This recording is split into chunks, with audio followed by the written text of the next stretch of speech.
ભાત ગામમાં આફ ફાટતા ગામ પાણીમાં ગરકાવ। ધોળકા પંથકમાં ભારે વરસાદને કારણે અનેક વિસ્તારોમાં જળભરાવની સ્થિતિ સર્જાઈ છે। ભારે વરસાદને કારણે સમગ્ર પંથક પાણી થઈ ગયો છે। બદરખા, આંબલિયારા અને જલાલપુર સહિતના ગામોમાં વરસાદી પાણીનો કહેર જોવા મળી રહ્યો છે। બદરખા સરખેજ માર્ગ પાણીમાં સંપૂર્ણ ગરકાવ થઈ ગયો, જેના કારણે આ માર્ગ પરથી પસાર થતા વાહન ચાલકોને મુશ્કેલીનો સામનો કરવો પડી રહ્યો છે। ભાતગામ સહિતના અન્ય વિસ્તારોમાં પણ જળભરાવની સ્થિતિ સર્જાઈ છે। જ્યાં જ્યાં નજર કરો ત્યાં ત્યાં અત્ર તત્ર સર્વત્ર પાણી જ પાણી દેખાઈ રહ્યું છે। રોડ પર પાણીએ એવો કબજો જમાવ્યો છે કે વાહનો અડધા ડૂબી ગયા છે। જીવના જોખમે લોકો પોતાના વાહનોને લઈને પસાર થઈ રહ્યા છે। સવારમાં કામ ધંધે જતા લોકો અટવાયા હતા। પાણી ભરાવાને કારણે લોકો ઘરમાં જ પુરાઈ રહેવા મજબૂર બન્યા। બાળકોને ઉંચકીને સ્કૂલે મૂકવા જવું પડ્યું। ગામની ચારે બાજુ પાણી ભરાયેલું છે, એટલે ગામને પાણીએ બાનમાં લીધું છે। અહીં હવે ટ્રેક્ટર જ એકમાત્ર સહારો છે। લોકો ક્યાંય જવું હોય તો ટ્રેક્ટર લઈને નીકળી પડે છે।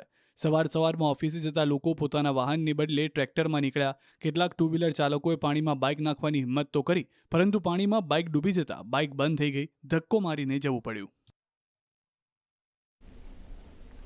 ત્યારે જ અમદાવાદમાં કેટલાક વિસ્તારોને બાદ કરતા વરસાદે વિરામ લીધો છે। છતાં ઘણા વિસ્તારો હજુ પણ જળબંબાકાર છે। અમદાવાદના ઓઢવ વિસ્તારની વાત કરીએ તો ઓઢવ સર્કલ રિંગ રોડ ઉપર જબરદસ્ત પાણી ભરાયા છે।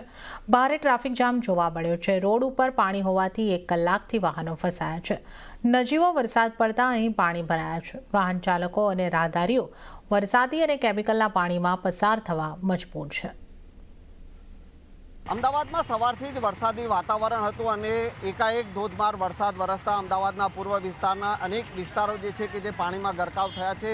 હાલ હું એ દ્રશ્ય આપને બતાવીશ કે આ ઓઢવ વિસ્તારનો મનુ સાહેબની ચાલીનો આ વિસ્તાર છે અને જીઆઈડીસી તરફ જતો આ રોડ છે અને થોડા સમય પહેલાં જે ધોધમાર વરસાદ વરસ્યો અને તેના કારણે આ વિસ્તાર પાણીમાં ગરકાવ થઈ ગયો છે। જ્યારે પણ વરસાદ પડે છે અને આ જ પ્રકારની સ્થિતિનું નિર્માણ અહીંયા થાય છે અને કલાકો સુધી આ પાણી જે છે તે ઓસરતા નથી અને અત્યારે પણ આ સ્થિતિ અત્યારે અહીંયા જોવા મળી રહી છે। જે લોકો અહીંયા રહેતા હોય છે તેઓએ આ પાણીમાંથી જ પસાર થઈને આવવાની ફરજ પડી રહી છે, અવર જવર કરવાની ફરજ પડી રહી છે। રાહદારીઓ હોય, વાહન ચાલકો હોય, તમામ લોકો જે છે તે આ જ પ્રકારે પાણીમાં પસાર થઈને અવર જવર કરવાની ફરજ પડતી હોય છે। પાણીના નિકાલની કોઈ પણ પ્રકારની વ્યવસ્થા નથી અને અમદાવાદ મ્યુનિસિપલ કોર્પોરેશનનો પ્રી મોન્સૂન પ્લાન જ્યારે પણ વરસાદ પડે છે અને નજીવો વરસાદ પડે છે ત્યારે આ જ પ્રકારે પ્રી મોન્સૂન પ્લાન ધોવાઈ જતો નજરે પડે છે। તો ભારે વરસાદથી વડોદરાના અનેક વિસ્તારમાં ફરી વળ્યા પાણી। વડોદરા શહેરમાં 2 દિવસથી તોફાની વરસાદ પડી રહ્યો છે। શહેરના વિવિધ વિસ્તારમાં ભારે વરસાદથી જળબંબાકારની સ્થિતિ સર્જાઈ છે। અકોટા, ગાજરાવાડી, વાઘોડિયા રોડ સહિતના વિસ્તારમાં જળમગ્ન થયેલા દ્રશ્યો જોવા મળ્યા। રોડ પર ગોઠણડૂબ પાણી ભરાતા વાહન ચાલકો અટવાઈ ગયા। સવારમાં લોકોને પરેશાન થવાનો વારો આવ્યો। તો શહેરના અકોટા બાદ અટલાદરા વિસ્તારના હાલ પણ જોઈ લો। વરસાદે રમઝટ બોલાવતા મુખ્ય માર્ગ ઉપર પાણી ભરાયા હતા, જેથી નાના વાહન ચાલકો મુશ્કેલીમાં મુકાયા। ઠેર ઠેર પાણી ભરાતા મનપાની કામગીરીની પોલ ખુલી ગઈ છે। વડોદરાનું આજવા સરોવર ફરી છલોછલ ભરાઈ ગયું। ભારે વરસાદના પગલે આજવા સરોવરની સપાટી 211.52 ફૂટ પહોંચી। આજવા સરોવરમાંથી વિશ્વામિત્રી નદીમાં 1000 ક્યુસેક પાણી છોડવામાં આવી રહ્યું છે। પંચમહાલ અને પાવાગઢ કેચપીટ વિસ્તારમાં ભારે વરસાદને કારણે આજવા સરોવર ભરાયું। મેઘરાજાની તોફાની બેટિંગથી પંચમહાલનો દેવ ડેમ ઓવરફ્લો થયો। ડેમના દરવાજા ખોલવામાં આવ્યા। દેવ ડેમની સપાટી 87.94 મીટરે પહોંચી। ડેમમાંથી પાણી છોડવામાં આવતા નીચાણવાળા વિસ્તારને એલર્ટ કરાયા। નદી કિનારે રહેતા લોકોને સાવચેત રહેવા અપીલ કરી। દેવ ડેમમાંથી પાણી છોડાતા વાઘોડિયા તાલુકાના ગામડાઓને અસર થશે।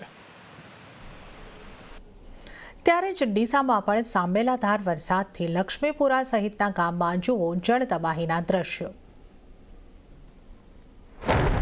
જ્યાં નજર કરો ત્યાં માત્ર પાણી જ પાણી। ડૂબી ગયા ખેતરો, ડૂબી ગયા રોડ, તરવા લાગ્યો પાક। આકાશી આફતના આ આકાશી દ્રશ્યો ડીસા પંથકના છે। અહીં 2 દિવસથી મેઘરાજાએ મન મૂકીને હિત વરસાવતા આ પંથક પાણીમાં ગરકાવ થઈ ગયો। 2 દિવસથી ડીસા તાલુકામાં પડેલા ભારે વરસાદને પગલે તમામ ખેતરો પાણીના બેટમાં ફેરવાઈ ગયા। બીજી તરફ ગામથી ગામને જોડતા રસ્તાઓ પર પણ વરસાદી પાણી ફરી વળતા રસ્તાઓ બંધ થઈ ગયા। ડીસા તાલુકાના દામા, રામપુરા, વર, જેનાલ, લક્ષ્મીપુરા સહિતના ગામોમાં તો ખેતરો બેટમાં ફેરવાયા છે। દ્રશ્યોમાં સ્પષ્ટપણે દેખાઈ રહ્યું છે કે ડીસા તાલુકામાં વરસાદે કેવા પ્રકારનો વિનાશ વેર્યો છે।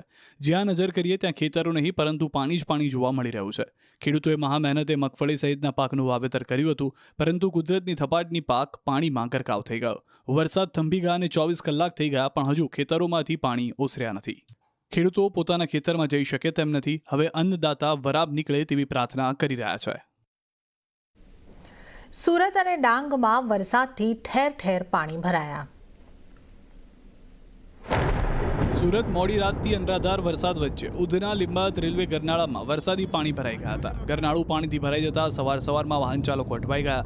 લોકો જીવના જોખમે ગરનાળામાંથી પસાર થવા મજબૂર બન્યા. કોઠણસમાં પાણી ભરાઈ જતા વાહન ચાલકોએ અહીંથી પસાર થવાની હિંમત તો ન કરી. લોકો ચાલીને માંડ નીકળતા નજરે પડ્યા.